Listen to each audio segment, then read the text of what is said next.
And what if I say no? Elion said with a defiant tone. Groff's mouth twitched in what might have been a smirk. If you say no, I'll carry you there myself. You may heal bruises, but I'll gladly give you a few to remind you of your duty. Elion chuckled, surprised. You've a way with words, Groff. Suppose I've no choice, then? The messenger stepped aside, motioning to the door. No choice at all, healer. The palace awaits. Elion hesitated, glancing back at his modest quarters, the shelves stacked with dried herbs, the floor bearing stains from years of work. This place, this humble room, had always been his sanctuary.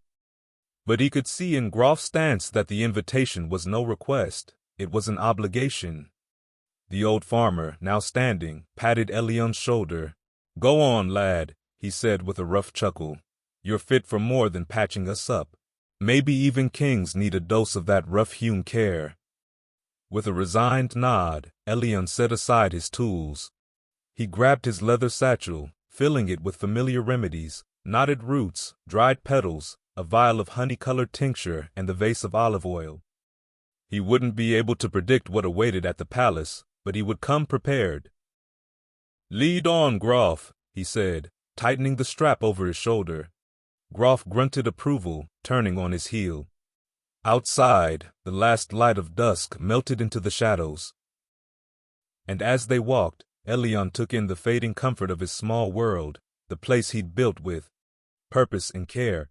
The rough road to the palace stretched out before him, unknown and unwelcoming, and with each step, he felt both a weight and a strange spark of anticipation. As they stepped onto the cobbled path leading out of the village, Elion's thoughts churned. Finally, he voiced his objections. Groff, if the king seeks proper care, he deserves skilled help, not unwilling hands forced into servitude. Let me hire a team who's actually trained in healing arts.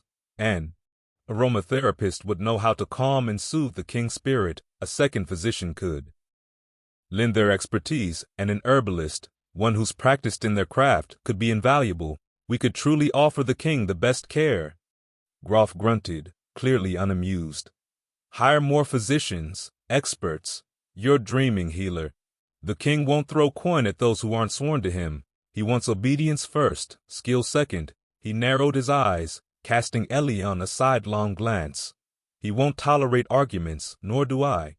The king's physician will not waste his time with fancy notions. Healers are expected to follow orders, not demand changes in the court's ways. Elion's jaw clenched as he held Groff's gaze. And what of me, Groff? I am no man of the court, nor am I sworn to the king. I came here to this land out of duty to my craft, to help where I could, not to play by the whims of a ruler who sees lives as tools at his disposal. If the king truly needs my aid, he'll respect the methods I deem best, and I'll not compromise the care I give by forcing others into servitude.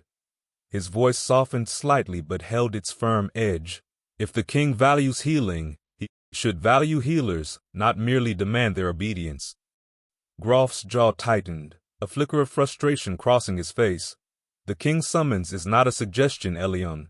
Sworn or not, you're bound by his authority. You'll serve as he commands, or you'll find the cost of refusal heavier than you imagine. He took a step closer, his voice low and firm. You may not be sworn to him, but you are in his lands, under his rule. Refusing his order isn't just defiance, it's a risk to everything you hold dear. As they approached the bustling market, Elion's gaze drifted to the auction platform, where a line of weary faces waited with downcast eyes.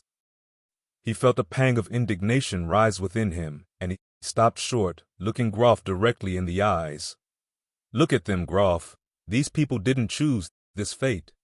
You tell me the king demands obedience, but forced hands won't heal a man's spirit. If you want me to attend to the king's well-being, let me do it with those who are willing and skilled. True healing needs dedication, not mere compliance. Groff frowned, his eyes lingering on the auction scene. He seemed troubled, perhaps for the first time questioning the nature of the help he'd intended to buy. You think freedom matters that much in the king's treatment? He muttered, half to himself. Elian seized the moment, nodding firmly. I do, Groff. Let me hire trained assistants who'll commit to the work because they believe in it. The king may command loyalty, but he'll benefit more from those who choose to serve with open hearts and steady hands. Allow me to bring in the kind of aid that will truly benefit him, and you might just see better results. Groff exhaled, casting a final look at the auction platform, where the auctioneer's voice droned on. Fine, Elian, he said, a reluctant respect in his tone, but this is on your head. I'll convince the king to allow your team, as you've proposed. If it fails, he let the thought hang, but Elian met his gaze with unwavering confidence. They turned from the market, leaving the auction behind, and for the first time, Groff felt a glimmer of hope that perhaps Elian's way might bring the kind of healing the king truly needed.